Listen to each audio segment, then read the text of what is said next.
High delivers என்னோட ஒரு display வச்சு அதில் சில வோல்டேஜ் காட்டுறேன்னு பார்க்குறீங்களா? இதுதான் நம்ம ஓனாக மேக் பண்ண போகிற ஒரு ப்ராடக்ட் மக்களே. இதை வந்து ப்ராடக்டாக கன்வெர்ட் பண்ணி இந்த இரண்டுக்குள்ளே நம்ம வந்து லான்ச் பண்ண போகிறோம். என்னென்னு பார்த்தீங்கன்னா, நம்ம வீட்டில் ரெகுலராக கரண்ட்டில் வந்து பார்த்திங்கன்னா நிறைய பேத்துக்கு நிறைய சந்தேகம் இருக்கும். ஒரு மாதம் வந்து பார்த்திங்கன்னா கம்மியாக வரும், நெக்ஸ்ட் மந்த்லேருந்து பார்த்திங்கன்னா அதிகமாக வரும்.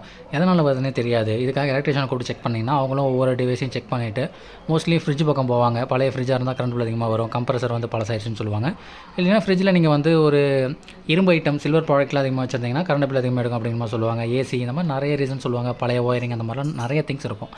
அதுக்கு ஆல்டர்னேட்டிவாக அதை ஃபைண்ட் பண்ணுறதுக்கு தான் இந்த ஒரு டிவைஸை வந்து நம்ம வந்து இப்போ ஆர்என்டி பேஸில் வந்து ஓனாக ரெடி பண்ணிகிட்ருக்கோம். இந்த டிவைஸோட பர்பஸ் என்னென்னு பார்த்தீங்கன்னா, உங்கள் வீட்டில் லைவில் எவ்வளோ ஆம்ஸ் வந்து அதாவது எவ்வளோ கரண்ட்டு செலவாயிட்ருக்கு அண்ட் அது வந்து ஒரு நாளைக்கு, ஒரு வாரத்துக்கு, ஒரு மாதத்துக்கு நீங்கள் எவ்வளோ யூனிட் வந்து கன்சியூம் பண்ணியிருக்கீங்க அப்படிங்கிறத உங்களுக்கு டீட்டெயில்டாக அக்யூரேட்டாக கொடுத்துரும். அதான் இதோட வேலை.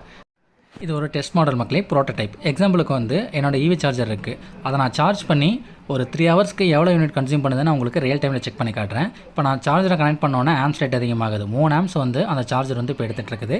கீழே பார்த்தீங்கன்னா யூனிட் வந்து கன்சப்ஷன் நடந்துகிட்ருக்குது. சேம் வந்து பேரலாக ஏ கிட்ட ஒப்பீனியன் கேட்கலாம். அது ஒரு சஜஷன்.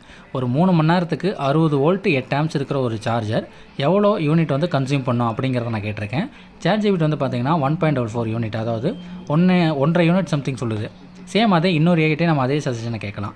சேம் அதுவும் பார்த்திங்கன்னா 1.44 யூனிட் தான் காட்டுது 3 ஹவர்ஸ்க்கு. இது வந்து பார்த்திங்கன்னா தியரிட்டிக்கல் தான். ப்ராக்டிக்கலாக பார்த்திங்கன்னா ஒரு 2 யூனிட்டுக்குள்ள, அதாவது 1.6 to 1.8 வரைக்கும் உங்களுக்கு ப்ராக்டிக்கலாக எடுத்துக்கும். இப்போ ரியல் டைமில் வந்து பார்த்திங்கன்னா 3 ஹவர்ஸ்க்கு அப்புறம் சார்ஜ் வந்து ஃபுல்லாகிருச்சு. இப்போ நான் உங்களுக்கு எவ்வளோ வந்து யூனிட் கன்சப்ஷன் ஆகிருக்குங்கிறத நான் உங்களுக்கு காட்டுறேன் பாருங்கள். 1.2 தான் எடுத்திருக்கு. 1.2 யூனிட் தான் உங்களுக்கு எடுத்திருக்கு. பட் இது வந்து 3 ஹவர்ஸ் ஒர்க் ஆகலை.